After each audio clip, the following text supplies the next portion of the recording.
आज की क्लास में हम इलेक्ट्रोलिसिस की स्टडी करेंगे। सबसे पहले how can we define electrolysis और electrolysis. This is the process of chemical deposition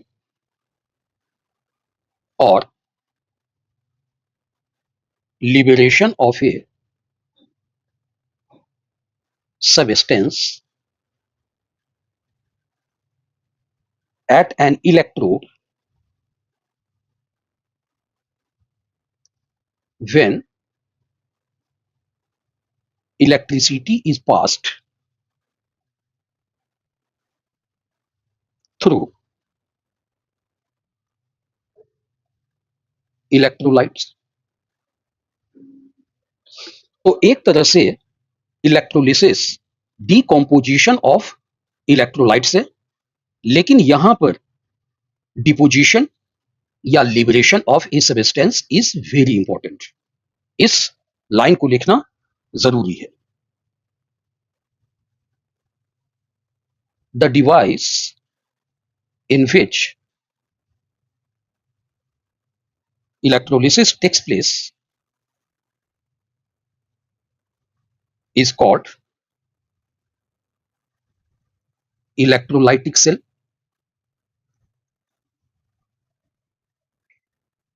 electrolysis या इलेक्ट्रोलिसिस, इस पर जो क्वेश्चंस आते हैं कई बार तो आसान होते हैं और कई बार कुछ मुश्किलें भी होती हैं। तो मुश्किलें क्यों होती हैं वो हम आगे देखेंगे। सबसे पहले हम एक ऐसे एग्जाम्पल को लेकर चलते हैं जहां पर हम इस प्रोसेस को बड़ी आसानी से एक्सप्लेन कर सकते हैं। इलेक्ट्रोलिसिस ऑफ मोल्टेन या फ्यूज्ड सोडियम क्लोराइड। मोल्टेन का मतलब है पिघला हुआ, फ्यूज्ड का मतलब भी है पिघला हुआ। फ्यूजन जो है, इसे साइंस में पिघलने के प्रोसेस को कहते हैं fusion.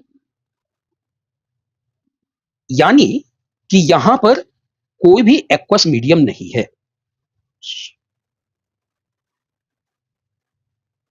Non aqueous medium.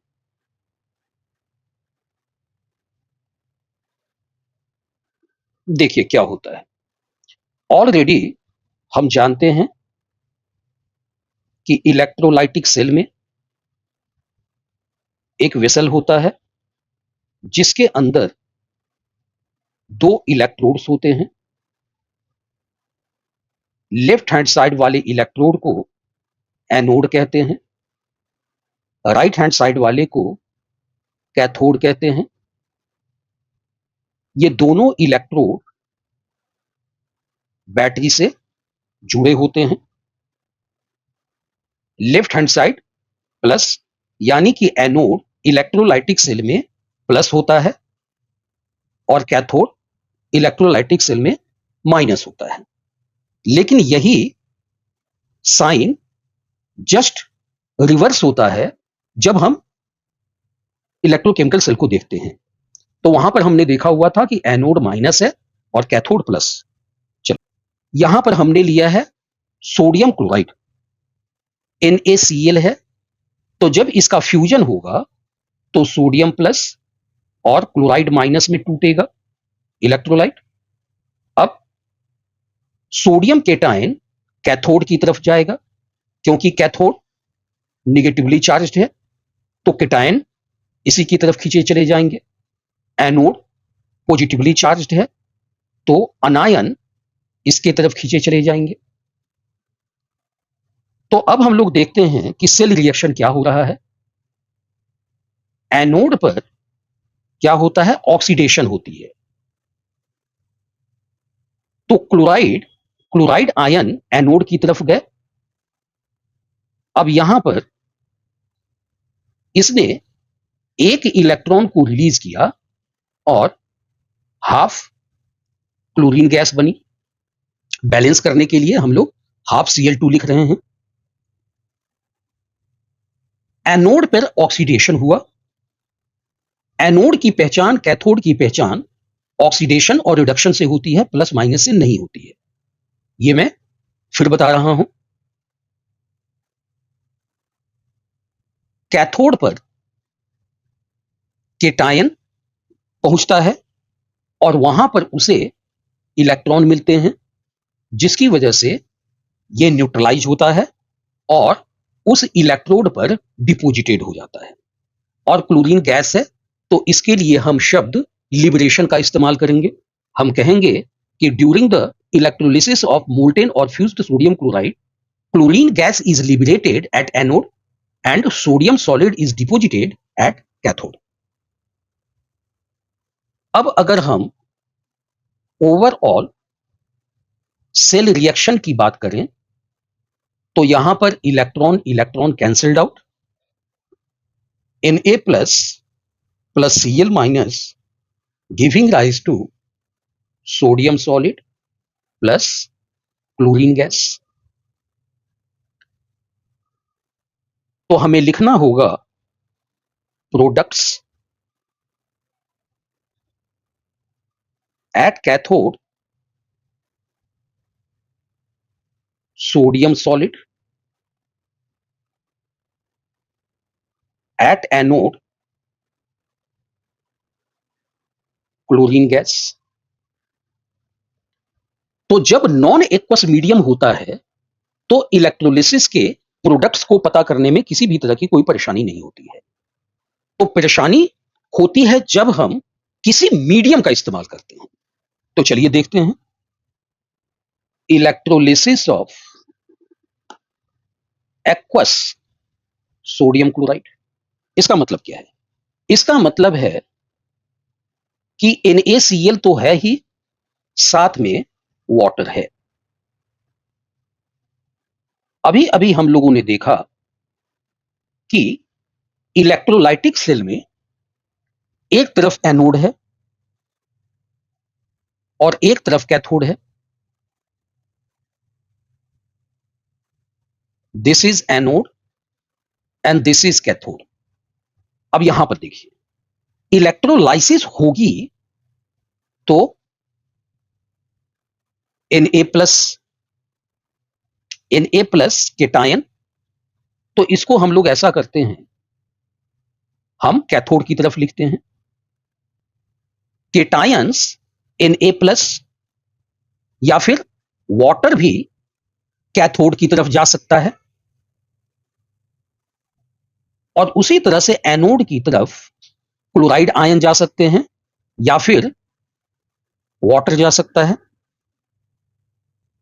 Anion anode की तरफ जाएंगे और उनका ऑक्सीडेशन होगा, केटायन कैथोड की तरफ जाएंगे और इनका रिडक्शन होगा। तो उसी तरह से अगर वाटर एनोड की तरफ जाता है तो वाटर का ऑक्सीडेशन होगा, और वाटर कैथोड पर जाता है तो वाटर का रिडक्शन होगा।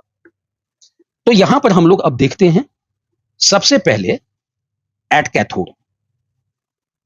अभी अभी हम लोगों ने देखा कि कैथोड पर रिडक्शन होता है, और रिडक्शन ही पहचान है कैथोड की। अब जिसकी रिडक्शन पोटेंशियल ज्यादा होगी वही कैथोड पर डिपोजिटेड होगा। तो अगर Na प्लस इलेक्ट्रॉन लेता है तो ये सोडियम सॉलिड बना रहा है। वाटर का अगर रिडक्शन होता है तो यहां पर हाइड्रोजन गैस बनेगी और हाइड्रोक्सिल आयन रिलीज होंगे, तो इसे हम लोग बैलेंस कर देते हैं। जिसकी रिडक्शन पोटेंशियल ज्यादा होती है उसका रिडक्शन होता है कैथोड पे, जिसका ऑक्सीडेशन पोटेंशियल ज्यादा होता है उसका ऑक्सीडेशन होता है एनोड पे। इस चीज को बढ़िया से हम लोग को ध्यान में रख लेना है। सोडियम का रिडक्शन पोटेंशियल -2.71 वोल्ट है और वाटर का रिडक्शन पोटेंशियल -0.83 वोल्ट है। Reduction potential of water is greater than reduction potential of sodium, तो वाटर का रिडक्शन होगा। और वाटर का रिडक्शन होगा तो हम लोग अच्छी तरह से याद रख लें, hydrogen gas would be liberated. अच्छा, यहां पर H प्लस और OH माइनस भी होते हैं वाटर में, लेकिन इनकी संख्या जो होती है ना, इनका कॉन्सेंट्रेशन जो होता है वो बहुत कम होता है, 10⁻⁻7 मोलर होता है, उसको कंसीडर ही नहीं कर रहे हैं। अब हम लोग एनोड को देखते हैं। एनोड पर ऑक्सीडेशन टेक्स प्लेस, तो ऑक्सीडेशन, रिलीज ऑफ इलेक्ट्रॉन या loss of electron is oxidation. तो यहां पर किसका ऑक्सीडेशन होगा? जिसका ऑक्सीडेशन पोटेंशियल ज्यादा होगा। Element with maximum oxidation potential will be deposited at anode. तो यहां पर कौन कौन से अनायन हैं? एक तो क्लोराइड है और वाटर है। तो क्लोराइड क्या करेगा? एक इलेक्ट्रॉन को रिलीज करेगा और क्लोरीन गैस बनाएगा।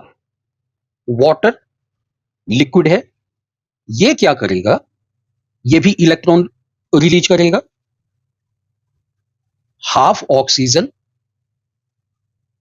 2H प्लस और 2 इलेक्ट्रॉन। क्लोरीन का ऑक्सीडेशन पोटेंशियल -1.36 वोल्ट है और वाटर का ऑक्सीडेशन पोटेंशियल -1.23 वोल्ट है। तो oxidation potential of chlorine and oxidation potential of water are comparable. Kinetically, chloride is oxidized first and chlorine gas is liberated at anode. But a small amount of oxygen is also liberated due to oxidation of water. अब यहां पर अगर हमसे product पूछ लिया गया, product ही पूछे जाते हैं इस तरह के क्वेश्चन में, तो एनोड पर क्लोरीन गैस, कैथोड पे हाइड्रोजन गैस। अब ओवरऑल अगर हमसे इलेक्ट्रोलिसिस ऑफ NaCl पूछा गया तो इसे हम लोग नेक्स्ट पेज पर देखते हैं कि कैसे इसको ओवरऑल रिएक्शन को लिखेंगे हम लोग। Electrolysis of aqueous sodium chloride, cathode पे रिडक्शन होगा वाटर का,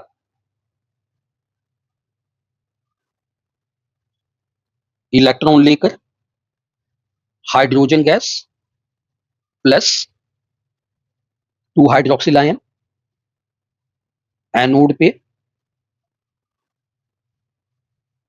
2 क्लोराइड आयन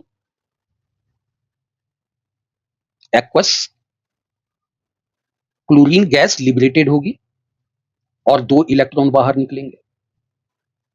देखिए, सेल रिएक्शन में एक चीज ध्यान रखना है कि दोनों तरफ के इलेक्ट्रॉन कैंसिल आउट हो जाने चाहिए। 2 इलेक्ट्रॉन कैंसिल्ड आउट।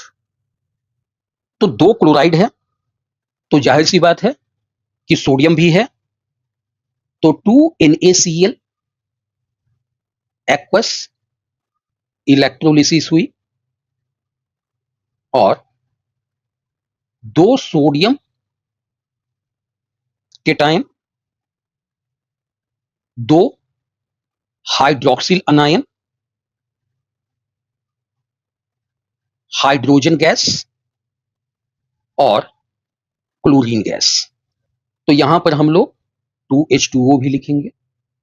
अब देखिए, अभी अभी हम लोगों ने देखा कि हाइड्रोजन गैस जो है वो तो कैथोड पर लिबरेटेड होगी, क्लोरीन गैस एनोड पे लिबरेटेड होगी। तो हम इसको ऐसे कह सकते हैं, सो pH of the solution increases during electrolysis of aqueous sodium chloride due to formation of hydroxyl ion.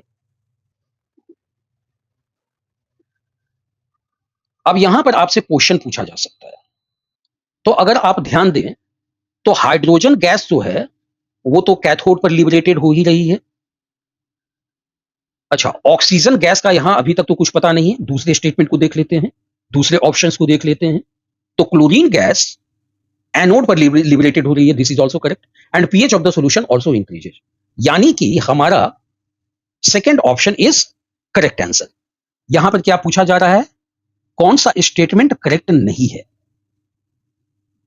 तो इस तरह के क्वेश्चंस में हमें थोड़ा सा सतर्क रहने की जरूरत होती है, क्योंकि जब हम एग्जामिनेशन में अंडर स्ट्रेस रहते हैं तो कई बार हम शब्दों को ठीक से पढ़ नहीं पाते या समझ नहीं पाते। तो इसलिए मैं हमेशा सलाह देता हूं कि कम से कम 2-3 बार क्वेश्चन को जरूर पढ़ें। अब चलिए हम किस ट्रिक का इस्तेमाल करें कि इलेक्ट्रोलिसिस वाले क्वेश्चन को हम बिल्कुल चुटकियों में हल कर सके। चलिए देखते हैं।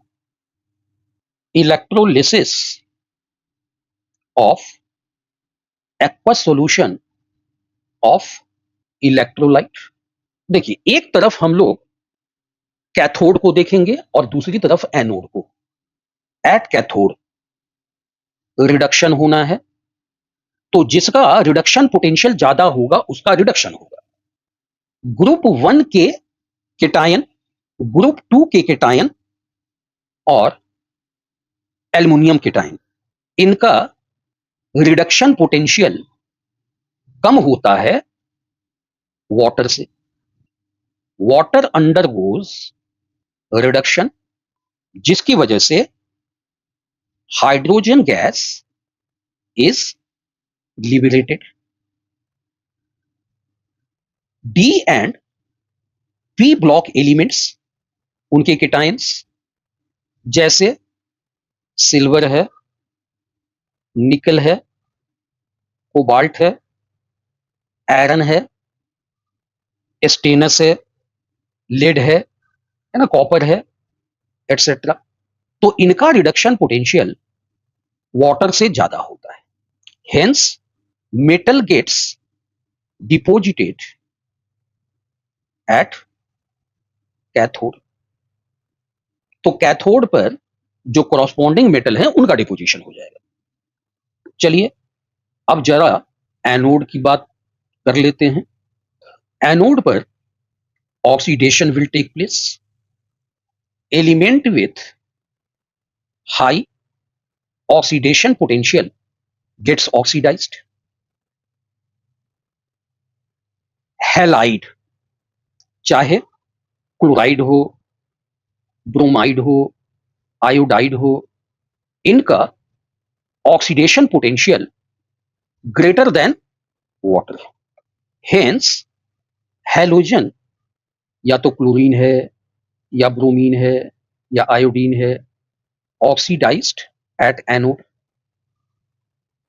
क्लोरीन गैस लिबरेटेड होगी या फिर ब्रोमीन गैस लिबरेटेड होगी या फिर आयोडीन। अब हम लोग लेते हैं पॉली एटॉमिक अनायंस। अनायंस ही जाएंगे एनोड पे, जैसे सल्फेट है, नाइट्रेट है, फॉस्फेट है, क्लोरेट है। इनका ऑक्सीडेशन पोटेंशियल वाटर से कम होता है, तो जिसकी वजह से क्या होगा, वाटर गेट्स ऑक्सीडाइज्ड और ऑक्सीजन गैस इज लिबरेटेड। देखिए, वाटर का रिडक्शन होगा तो हाइड्रोजन गैस लिबरेटेड होगी, वाटर का ऑक्सीडेशन होगा तो ऑक्सीजन गैस लिबरेटेड होगी। चलिए अब हम लोग कुछ एग्जाम्पल्स को देखते हैं और आंसर देने की कोशिश करते हैं। हमने लिया aqueous copper sulphate.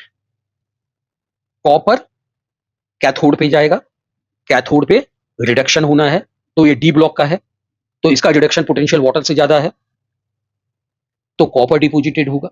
Sulphate poly atomic अनायन है, तो इसका ऑक्सीडेशन पोटेंशियल वाटर से कम होता है, अभी अभी हम लोगों ने पढ़ा, तो वाटर का ऑक्सीडेशन होगा, तो ऑक्सीजन गैस निकलेगी। सेकेंड है aqua solution of sodium sulphate. अब सोडियम का रिडक्शन पोटेंशियल वाटर से कम होता है, तो वाटर का रिडक्शन होगा हाइड्रोजन गैस, पॉलीएटॉमिक अनायन है, तो इसकी ऑक्सीडेशन पोटेंशियल वाटर से कम होती है, तो वाटर का ऑक्सीडेशन होगा। एक्वस सोडियम नाइट्रेट ले लेता हूं, तो यहां भी सोडियम है, तो वाटर का रिडक्शन होगा, हाइड्रोजन गैस निकलेगी। नाइट्रेट है, पॉलीएटॉमिक अनायन, तो इसका भी क्या होगा, इसका भी ऑक्सीडेशन पोटेंशियल वाटर से कम होता है, तो ऑक्सीजन गैस लिबरेटेड होगी। हम ले लेते हैं एक्वस MgCl2। अब ध्यान दीजिए, मैग्नीशियम सेकेंड ग्रुप का एलिमेंट है, तो सेकेंड ग्रुप एलिमेंट का रिडक्शन पोटेंशियल वाटर से कम होता है, तो हाइड्रोजन गैस बाहर निकलेगी, और क्लोरीन की ऑक्सीडेशन पोटेंशियल वाटर से ज्यादा होती है, तो chlorine gas. Aqueous silver chloride, silver क्या है, डी ब्लॉक एलिमेंट, तो सिल्वर का रिडक्शन पोटेंशियल वाटर से ज्यादा है, तो सिल्वर डिपोजिटेड होगा, और यह हैलोजन का वाटर से ज्यादा है ऑक्सीडेशन पोटेंशियल, क्लोरीन गैस आएगी। Calcium nitrate aqueous, calcium second group element है, तो इसका रिडक्शन पोटेंशियल वाटर से कम होता है, वाटर का रिडक्शन हाइड्रोजन बनाएगा, पॉलीएटॉमिक अनायन, तो इसका कुछ नहीं होना है, वाटर का ऑक्सीडेशन होगा, ऑक्सीजन गैस बनेगी। आ जाते हैं एक्वस निकल क्लोराइड, निकल डी ब्लॉक एलिमेंट है, तो यहां पर निकल डिपोजिटेड होगा, और हैलोजन है, तो क्लोरीन गैस बाहर निकलेगी। एक्वस SnCl2, तो टिन जो है डिपोजिटेड होगा, डी ब्लॉक एलिमेंट है, क्लोरीन गैस लिबरेटेड होगी।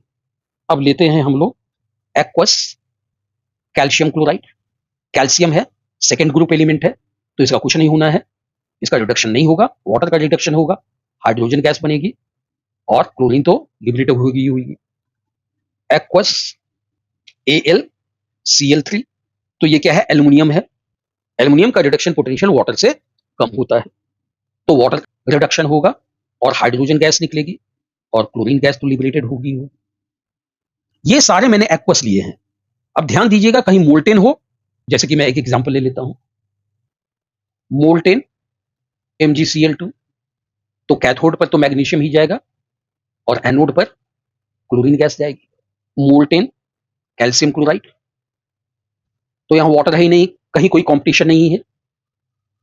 अब यहां पर एक नोट याद रखें, sodium and magnesium metals are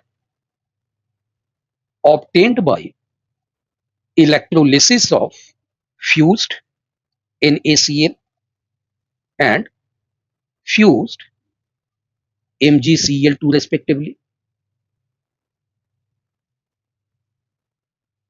Aluminium is obtained by electrolytic reduction of alumina. Alumina aluminium oxide को कहते हैं, in the presence of CaF2 and cryolite. Cryolite का फॉर्मूला होता है Na3Al F6। अब इसे डालने से क्या होता है, these two decrease melting point and increase conductivity। अब हम लोग समझेंगे some applications of electrolysis। पहला है production of metals like sodium, potassium, aluminium etcetera. Second, production of non metals, oxygen, hydrogen, chlorine gas etcetera. Third, production of compounds like sodium hydroxide, potassium hydroxide etcetera. इसका एक बहुत ही important purification of metal. Purification of metal के लिए जैसे ये electrolytic cell का arrangement है, इधर हमने एनोड लिया और इधर हमने कैथोड लिया और इसे बैटरी से जोड़ दिया गया। This is anode, this is cathode. अब हमेशा याद रखना है कि इम्प्योर मेटल को एनोड बनाया जाता है, तो इससे क्या होगा, मेटल का केटायन बाहर निकलेगा और ये मेटल का केटायन, ये केटायन तो प्योर फॉर्म में है, तो कैथोड पर ये जाकर डिपोजिटेड हो जाएगा। तो क्वेश्चन पूछा भी जाता है कि during the purification of metal with the help of electrolysis, anode pure metal होता है या इम्प्योर मेटल होता है, कैथोड प्योर मेटल होता है या इम्प्योर मेटल होता है। तो अगर हम रिएक्शन देखें, एनोड पे कॉपर, मान लिया ये मेटल है, इम्प्योर, कॉपर 2+, 2 इलेक्ट्रॉन निकले। कैथोड पे रिडक्शन होना है, Cu2+, 2 इलेक्ट्रॉन लेगा और फिर कॉपर पर जो कि प्योर फॉर्म है डिपोजिटेड हो जाएगा। दोनों इलेक्ट्रॉन कैंसिल हो गए, दोनों कॉपर केटायन भी कैंसिल हो गए, तो इम्प्योर कॉपर प्योर कॉपर में बदल गया। अब है इलेक्ट्रोप्लेटिंग। तो इलेक्ट्रोप्लेटिंग में जैसे कि हमने इलेक्ट्रोलाइटिक सेल ली, एनोड और कैथोड, मान लिया सिल्वर पर हमें गोल्ड प्लेटिंग करनी है, तो गोल्ड प्लेटिंग करने के लिए क्या करना पड़ेगा, हमें गोल्ड का सॉल्ट को इलेक्ट्रोलाइट के रूप में लेना पड़ेगा। मान लिया हमने लिया AuCl3, तो यहां पर ड्यूरिंग इलेक्ट्रोलिसिस क्या होगा, Au3+ इस सॉल्यूशन में है, तो ये कैथोड की तरफ अट्रैक्टेड होगा और कैथोड है सिल्वर, इसके ऊपर डिपोजिटेड हो जाएगा एंड इन दिस वे हमारी जो सिल्वर है वो सोने की तरह दिखने लगती है। This is electroplating. तो इस तरह से जो है ये इलेक्ट्रोलिसिस के कॉन्सेप्ट को हम लोगों ने समझा, उसके एप्लीकेशन को देखा। इलेक्ट्रोलिसिस में एक बड़ा इंपॉर्टेंट क्वेश्चन पूछा जाता है जो आपके सामने है, a battery is used in an electrolytic cell instead of AC, why? तो हम AC को क्यों नहीं यूज करते, DC को क्यों यूज करते हैं? तो इसका आंसर लिखेंगे because electrolysis requires constant electrode polarity, AC continuously reverses the polarity, preventing a sustained chemical reaction। अब मान लिया इसे आप ऐसे समझे, ये एनोड है, ये कैथोड है। एनोड का पॉजिटिव रहना जरूरी है और कैथोड का निगेटिव रहना जरूरी है इलेक्ट्रोलाइटिक सेल में। अब अगर AC है तो ये हर कुछ सेकेंड के बाद जो है अपनी पोलैरिटी को चेंज करता है। तो मान लिया कि ये एनोड है, एनोड की तरफ कोई एनायन जा रहा है और अचानक वो कैथोड बन गया, तो कैथोड भी निगेटिवली चार्ज्ड है, एनायन भी निगेटिवली चार्ज्ड है, तो वो रिपेल्ड होंगे और फिर वो एनायन सॉल्यूशन में आ जाएगा। फिर दूसरे इलेक्ट्रोड की तरफ जैसे ही वो बढ़ा, फिर वो इलेक्ट्रोड जो है कैथोड बन गया। यानी कि आयंस जो हैं वो कंफ्यूज होते रहेंगे, जिसकी वजह से जो है इलेक्ट्रोलिसिस का प्रोसेस हो ही नहीं पाता है और कोई सिग्निफिकेंट परमानेंट डिपोजिशन नहीं हो पाता है। मिलते हैं नई क्लास में नए टॉपिक के साथ। वीडियो हेल्पफुल लगी हो तो लाइक, शेयर और सब्सक्राइब जरूर करें। बेल आइकन प्रेस करना ना भूलें। Thank you for watching and see you in the next video.